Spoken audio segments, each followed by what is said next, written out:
Сәлеметсіңдер ме балалар? Бүгін математика сабағымызды бастаймыз. Сабақтың тақырыбы әріпті өрнек.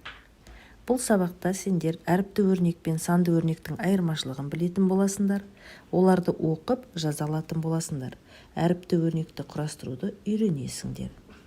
Міне балалар, бәріміз тақтаға суретке қарайық. Мына санды өрнектерді оқимыз. 4 пен 5-тің қосындысы, 8 пен 12-нің қосындысы, 2 мен 7-нің қосындысы, 8 мен 4-тің айырмасы. Бұл қандай өрнек балалар? Санды өрнек. Ал келесі суретке қараймыз. 4 пен А-ның қосындысы, X пен 13-тің қосындысы, 11 мен С-ның айырмасы, Б мен 4-тің айырмасы. Бұл қандай өрнек деп ойлайсыңдар? Әріпті өрнек. Не себепті әріпті өрнек деп ойлайсыңдар? Демек, бұл өрнектің ішінде тек қана сан емес, не бар екен? Әріптер бар екен. Жақсы, өте жақсы.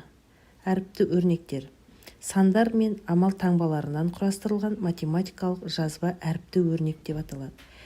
Демек, бұл өрнектің ішінде санда болады, әріпте болады және амал таңбалары да болады екен. Келесі өрнектерді екі топқа бөлеміз. 40 пен 3-тің қосындысы қандай өрнек? Дұрыс айтасыңдар, санды өрнек. 4 пен X-тің қосындысы. Бұл әріпті өрнек. 12 мен 5-тің айырмасы санды өрнек. А мен 3-тің қосындысы әріпті өрнек. 7 мен 3-тің қосындысы санды өрнек. С мен 3-тің айырмасы әріпті өрнек. Міне балалар, тамаша. Келесі оқулығымызды ашамыз. Оқулығымыздың 36-шы бетін ашамыз. Бұл оқулықтағы мына екі жолға қараңдар. Қызыл жолақ жол санды өрнекке апарады, сары жолақ жол әріпті өрнекке апарады. Қандай көлікті көріп тұрмыз балалар? Үлкен, жеңіл көлік, мотоцикл және велосипед. Яғни қайсысы санды өрнекке барады, қай жолға түседі? Үлкен көлік әріпті өрнек сары жолға түседі. Неге? Не себепті? Өйткені ол X пен 8-нің қосындысы, бұл әріпті өрнек. Ал жеңіл көлік бұл санды өрнекке барады, қызыл жолақпен жүреді. Себебі бұл 10 мен 30-дың айырмасы. Яғни бұл санды өрнек. Келесі 50 мен Y-тің айырмасы. Бұл әріпті өрнек, сары жолақпен жүреді. Себебі бұның ішінде әріп таңбасы бар екен. Келесі 7 мен 3-тің қосындысы, бұл санды өрнек, қызыл жолға түседі.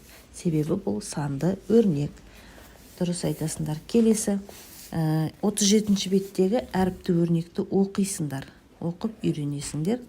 Және берілген әріпті өрнектерді әртүрлі жолмен оқуға болады балалар.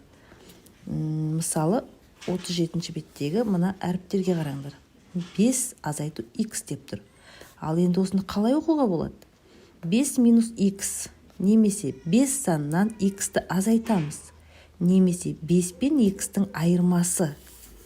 Немесе азайғыш 5, азайтқыш X. Міне, бұл әріпті өрнектің оқылуының өзі әртүрлі болады екен. Демек, осы жерде бізге өзімізге ыңғайлы 5 пен X-тің айырмасы деген сөз ыңғайлы екен, е? Жақсы, тамаша балалар. Енді осы әріпті өрнектердің барлығын оқып үйренеміз.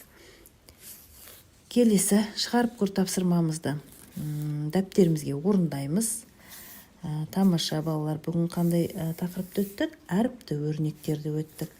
Енді үй тапсырмасын алатын болсақ, 37-ші бетте ойлан тапсырманы орындаймыз және орындап көр тапсырманы орындаймыз. Өте жақсы балалар, тамаша. Назарларыңызға рахмет.